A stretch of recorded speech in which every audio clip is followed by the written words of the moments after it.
Olá, pessoal! Está no ar mais um podcast ASAP. A Aliança para a Saúde Populacional ASAP é uma entidade sem fins econômicos criada para desenvolver e disseminar o conceito de gestão de saúde populacional, a GSP, no Brasil. O objetivo de nossos podcasts é trazer breves entrevistas com alguns dos principais especialistas e experts em saúde populacional no país. Vamos ao tema de hoje. Vamos falar sobre sistema de saúde, modelos que priorizam promoção de saúde e prevenção de doenças, assunto que ganhou destaque nos últimos meses em decorrência da pandemia que estamos vivendo. Para conversar sobre o tema, convidamos Dr. Ogata, pesquisadora em saúde populacional, ambiente de trabalho e sistemas de saúde. Recebemos também doutora Marta Oliveira, médica especialista em pediatria e saúde pública com mestrado em epidemiologia e doutorado em envelhecimento. Para mediar a nossa conversa, apresento o Dr. Ricardo Ramos, é médico cirurgião e pós-graduado em administração de empresas. Ok, Mara, obrigado. Um prazer estar aqui com vocês mais uma vez. A ASAP tem feito esses encontros que faz parte aí da nossa missão, promover as questões de gestão de saúde populacional.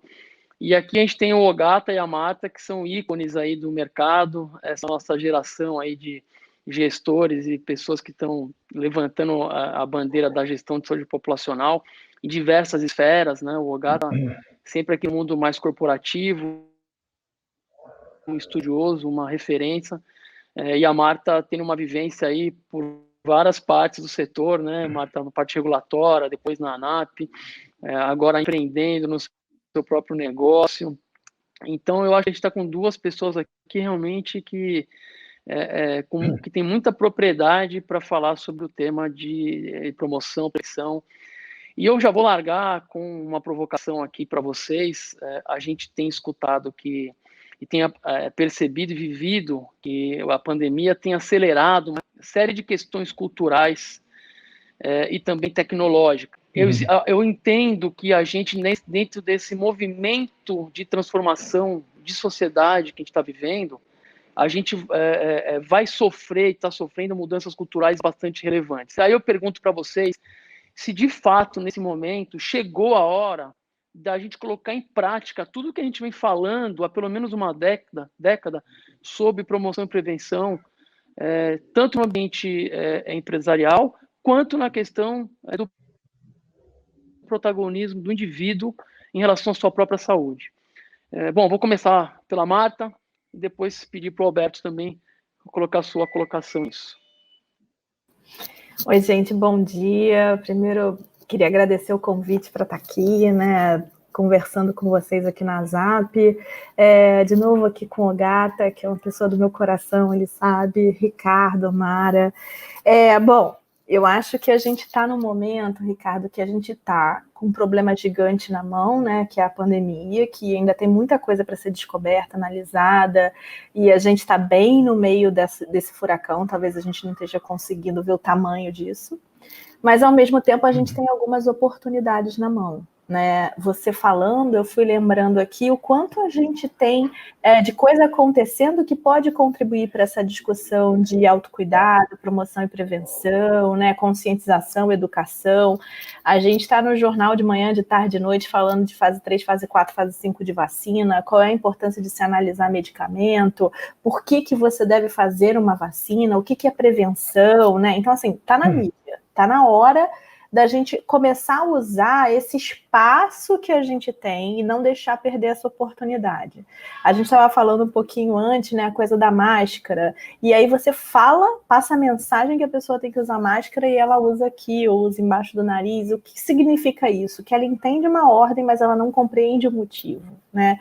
E autocuidado é muito isso, né, que a gente tem que discutir. Como é que eu passo essa mensagem, comunico da maneira correta para que aquilo se reverta numa ação para a minha vida, né? Então eu entendi que eu tenho que botar máscara, mas eu não entendi direito que aquilo ali vai me proteger e por que eu tenho que botar ela no nariz e não na boca, né? Então, tem várias coisas que eu acho que a gente já pode aproveitar, sim, esse momento. Ele é muito importante. E eu acho que educação em saúde tem tudo a ver com isso que a gente está falando aqui. E aí, o quanto essas diferenças culturais e de educação, elas fazem diferença, né, no nosso país e dos outros. Então, eu estava contando para o Ricardo que eu estou com uma conversa grande com algumas pessoas da Holanda e acompanhei um pouco essa epidemia lá, né, como é que foi essa história lá e tal. E a coisa da educação é tão diferente que você não necessariamente precisa dar uma ordem, basta você dar uma informação que aquilo já vira educação, quando a gente tem de verdade o instrumento da educação em saúde, né? Então, a coisa de você ter mais obesos em UTI, lá virou uma febre, todo mundo querendo tratar a obesidade, tentando cuidar da obesidade, a mesma coisa, né, lá com o Boris Johnson, que também está discutindo a coisa da obesidade. Então, será que isso vai se refletir aqui na gente? Da gente ter essa consciência por mais um motivo por que eu deveria me cuidar e tal? Será que a coisa do envelhecimento, ela virou só um preconceito, que é o que a gente está acontecendo e vendo, né? O preconceito com idoso, idoso deixa morrer, não tem problema.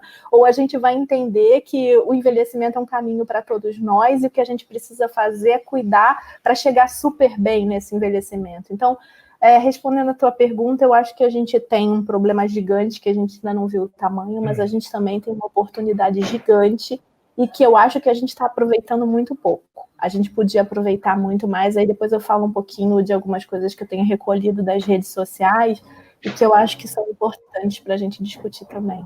É sempre um prazer estar participando nos eventos da ZAP. Eu acompanho um pouco a distância, mas assim, testemunho o crescimento da ZAP desde do nascedouro, né? Então, eu agradeço o convite, Ricardo, e reconheço o trabalho que você tem feito à frente da entidade, eu acho muito legal. A questão é que o meu olhar, aí no meu recorte, é que no mundo todo, e a gente vê muito forte desde o ano passado e agora mais ainda, inclusive nos Estados Unidos, são as questões dos determinantes sociais de saúde, né?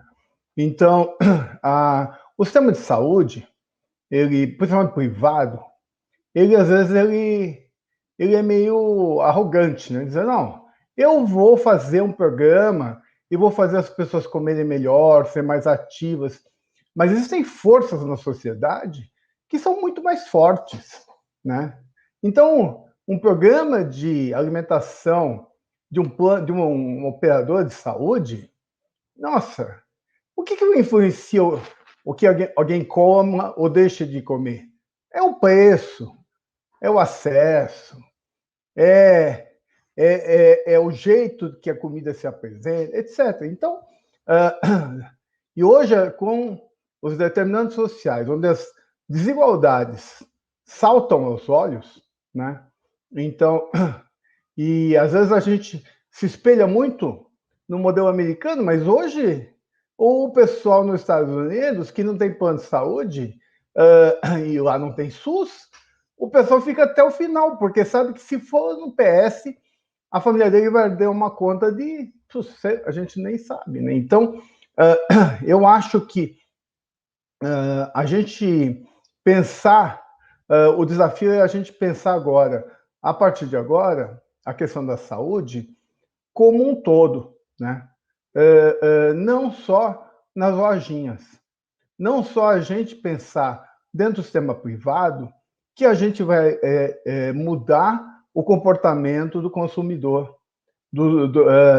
O autocuidado apoiado, ele não depende só do que a operadora faz, do que a empresa faz, ele depende muito mais do ambiente onde a gente vive, do recurso que a gente tem, do acesso que a gente tem para as coisas, né? Então, obesidade, o exemplo que a Marta comentou, né?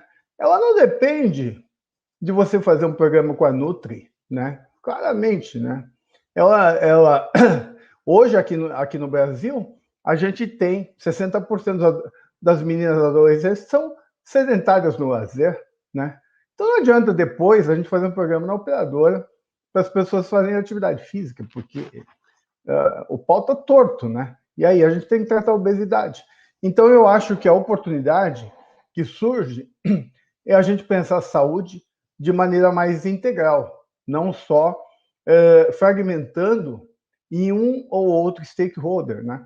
Agora, eu acho que nunca se falou tanto, né? A gente vê CEO falando de saúde, você vê todo mundo falando de saúde, então eu acho que é uma oportunidade, mas a gente tem que aproveitar para ter algum ganho nisso para o nosso campo, né? Mas, assim, se a gente só pela maré, eu não acredito que vá mudar muito o cenário, não. Eu acho que a gente tem que aproveitar. Eu acho que a gente tem que ver quais são as oportunidades, né? E ver onde a gente ganha. Porque senão fica aparecendo, a gente comentou outro dia, fica aparecendo as panaceias, né? Assim, não, a saúde agora resolveu. Sabe como resolveu, Ricardo? Porque agora tem telemedicina. Então, nossos problemas acabaram, porque agora tem telemedicina. Mas como assim, né? Então, eu acho que se a gente não pensar de maneira integral, a gente vai ficar achando essas panaceias e a gente não melhora o desfecho em saúde. Estamos chegando ao fim de mais um podcast ASAP no Ar e só temos a agradecer a sua participação e a sua audiência. Antes de nos despedirmos, convidamos a todos a seguir a ASAP nas redes sociais. Estamos no Facebook, Instagram, LinkedIn, YouTube e Spotify. É só procurar ASAP, ASAP, Saúde e nos acompanhar. Um grande abraço e até o nosso próximo episódio.